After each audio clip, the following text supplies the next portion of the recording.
Hello. Ketahui info semasa pelbagai agensi penerusi Roger Labuan FM.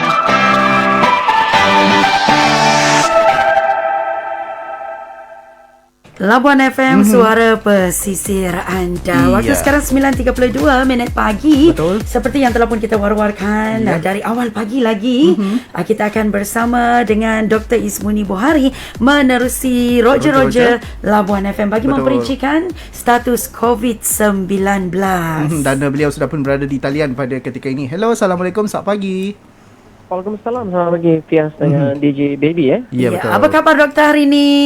Alhamdulillah pagi ini sihat. Alhamdulillah. Iya, syukur. Baiklah, bagaimana status terkini kes COVID-19 di Labuan pada ketika ini, doktor, memandangkan kes varian Omicron telah dicatat di Labuan dan turut dicatat dua lagi varian Delta yang dikenal pasti. Silakan.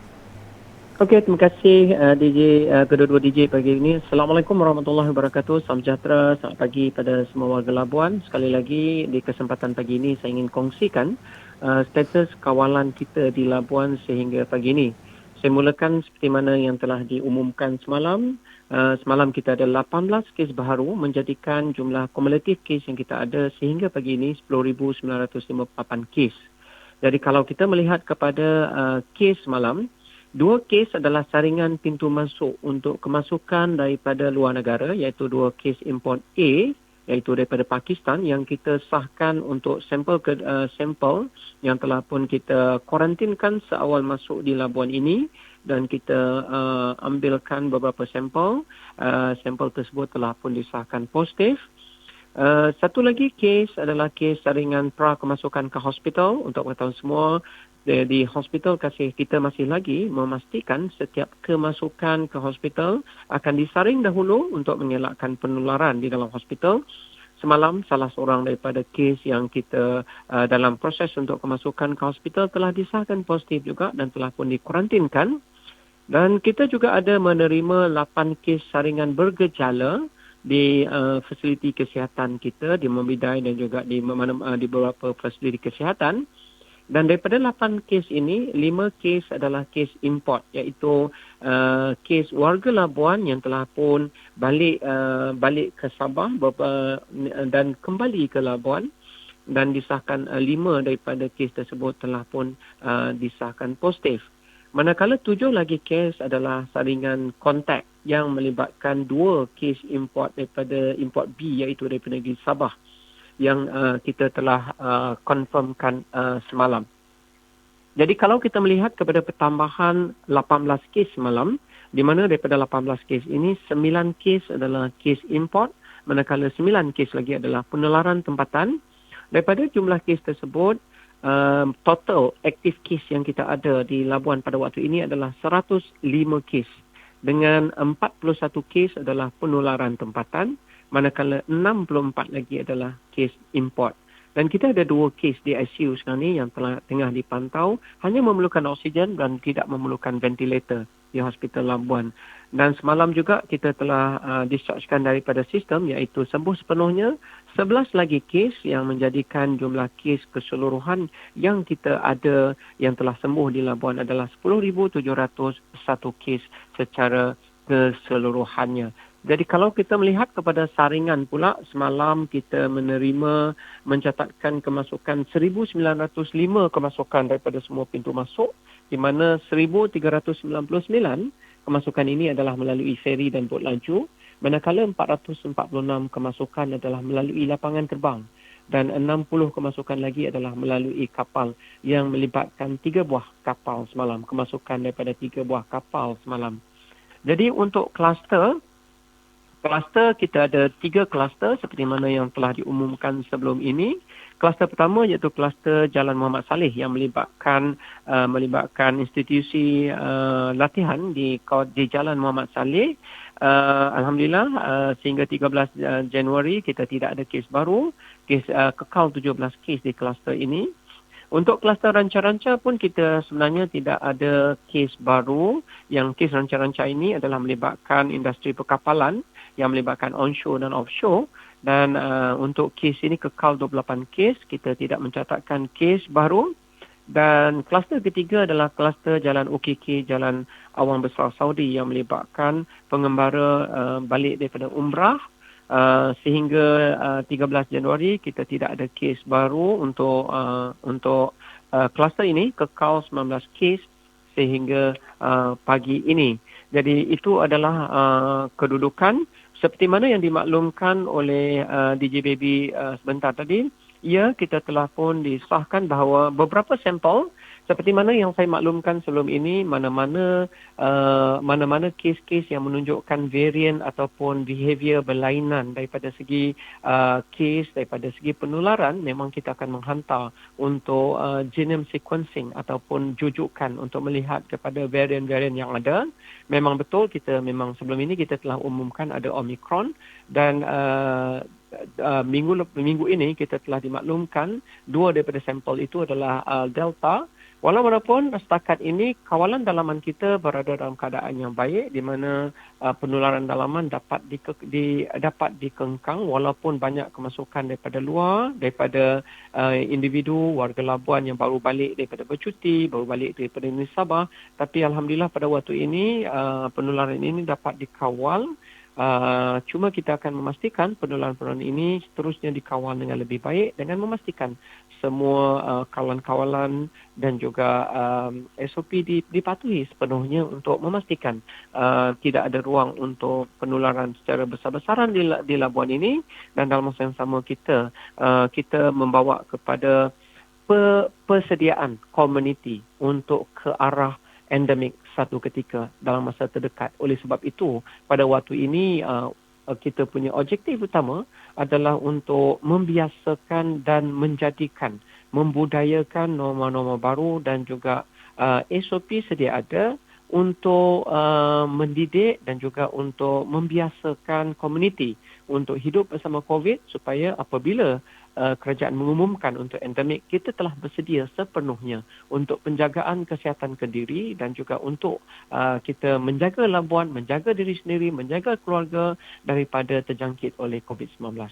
Itu saja untuk laporan pagi ini, Fiaz dengan DJ Baby. Baik, itu adalah status terkini kes COVID-19 di Labuan pada ketika ini. Baik, Doktor, kita nak bercerita berkenaan dengan dos penggalak yang mana sekarang ni giat diberikan untuk orang ramai.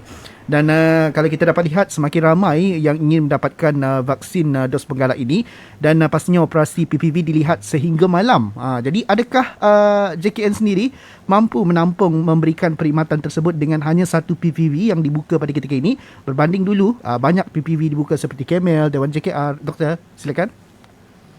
Sebenarnya Fiaz, iaitu agak silap sedikit disebabkan PPV kita sebenarnya banyak. Kita ada sebenarnya untuk pemberian vaksin, fokus utama pemberian vaksin adalah di swasta, bukan lagi di fasiliti kerajaan.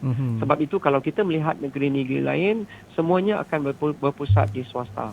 Untuk di Labuan, kita ada 7 buah klinik yang memberi perkhidmatan untuk pemvaksinan tersebut. Sebenarnya ada 7 buah klinik sekitar bandar yang akan memberi perkhidmatan pemvaksinan. Kalau macam dulu kita banyak PVV, sekarang ni klinik-klinik swasta sebenarnya telah pun dibayar untuk untuk memberi program pemvaksinan kepada warga Labuan. Walau bagaimanapun untuk keselesaan orang masyarakat di Labuan ini, itu ya pihak kami membangunkan juga satu pusat pemvaksinan di klinik kesihatan Membidai. Dan disebabkan oleh kesempitan kesesakan di kawasan ini, oleh sebab itulah kita memohon kerjasama dengan pihak Mawib untuk menggunakan Dewan Mawib sebagai pusat pemvaksinan bagi klinik kesihatan Labuan. Jadi yang itu yang perlu kita faham adalah apa yang kami buat di Mawib ini adalah courtesy ataupun inisiatif Jabatan Kesihatan Labuan untuk memudahkan warga Labuan membuat pilihan sama ada untuk memberi pemvaksinan sama ada di swasta ataupun mana-mana yang tidak berapa selesa untuk mengambil suntikan di swasta, boleh membuat suntikan itu di klinik kesihatan yang kami tempatkan di Dewan Mawib untuk keselesaan. Jadi dalam masa yang sama kami melihat kepada kesukaran. Kalau kita melihat sekarang ni untuk yang bekerja dan juga yang anak-anak yang bekerja, untuk membawa keluarga itu agak sukar disebabkan komitmen bekerja. Mulanya kami membuka pada hari Sabtu, tapi hari Sabtu pun ramai antara warga Labuan yang bekerja. Oleh sebab itu, kami melihat kepada isu ini, dan untuk menyelesaikan isu ini, oleh sebab itu, kami telah pun membuka pusat pemvaksinan klinik kesihatan yang ditempatkan di Dewan Mawib, diekstenkan sehingga pukul 8 malam bagi memberi keselesaan kepada warga Labuan. Warga Labuan terutama yang bekerja dan juga yang tidak selesa untuk ke klinik-klinik swasta, boleh datang ke sini untuk kita memvaksinkan. Dan Alhamdulillah setakat ini kita telah pun membuat suntikan 25,131 ataupun 33.5% daripada individu-individu telah dibagi dos penggalak. Dan untuk kita ke arah endemik ataupun penjagaan kendiri, kita perlu memperkasakan diri kita dan komuniti untuk penjagaan kesihatan kendiri, termasuk kerintangan kita kepada COVID. Oleh sebab itu, sasaran kita adalah untuk memastikan booster ini makin tinggi. Dan kalau kita boleh mempertingkatkan booster, maknanya kesiapan kita untuk ke arah endemik itu sangat bagus, terutama untuk kita memastikan diri kita dan komuniti kita tidak terkena oleh jangkitan COVID, ataupun sekiranya terkena jangkitan COVID tidak melarat ataupun hanya melibatkan simptom-simptom yang ringan sahaja. Oleh sebab itu, besarlah harapan kami telah pun menyediakan pasarana ini untuk warga Labuan. Jadi warga Labuan boleh memilih sama ada untuk ke swasta ataupun di klinik kesihatan membidai yang ditempatkan di Mawib, dan boleh memilih masa sama ada nak buat pagi, nak buat tengah hari, nak buat petang ataupun nak buat malam. Itu adalah sebahagian daripada inisiatif kami untuk memudahkan proses-proses pemvaksinan ini sebelum kita menuju kepada era endemik dalam masa terdekat. Terima kasih doktor atas penjelasan untuk PPV di wilayah Persekutuan Labuan. Baiklah, sebelum berpisah, nasihat doktor kepada warga Labuan untuk patuh SOP dan juga sama-sama amalkan norma baharu. Silakan. Okey, terima kasih DJBB. Isu utama kita di Labuan adalah apabila pihak kami telah pun berjaya mengawal kes-kes, dan kes-kes ini tidak nampak banyak. Paling banyak pun 18. Selalunya 5, 6, 7 kes. Jadi apabila kes menjadi macam ini, kita mula agak lalai. Apabila dah tidak ada, kita mula agak lalai berkenaan dengan SOP dan norma baru disebabkan oleh perkara-perkara seperti ini. Dan juga bukan kita saja lalai, maknanya seluruh komuniti itu mungkin akan terlupa sedikit bahawa COVID itu masih ada. Yang perlu kita terima hakikat adalah COVID sentiasa masih ada, dan varian-varian baru seperti Omicron, Delta pun masih ada. Kalau ditanya pada saya tidak kisah pun varian mana pun, Delta ke COVID ni ke Omicron ke apa ke, yang itu sebenarnya dia adalah COVID juga. Jadi kita perlu ingat kembali prinsip asas dia bahawa COVID ini tidak bergerak. Dia hanyalah protein hidup yang boleh mencari perumah-perumahnya adalah manusia. Dan sekiranya manusia itu tidak bergerak, maknanya dia tidak boleh disebarkan. Dan kalau dia tidak boleh menjangkiti manusia, dia akan mati sendiri. Oleh sebab itu, perkara ini perlu difahami bahawa kehidupan bersama COVID adalah satu realiti. Oleh sebab itu, apa yang perlu kita lakukan? Norma baru itu kita perlu amalkan.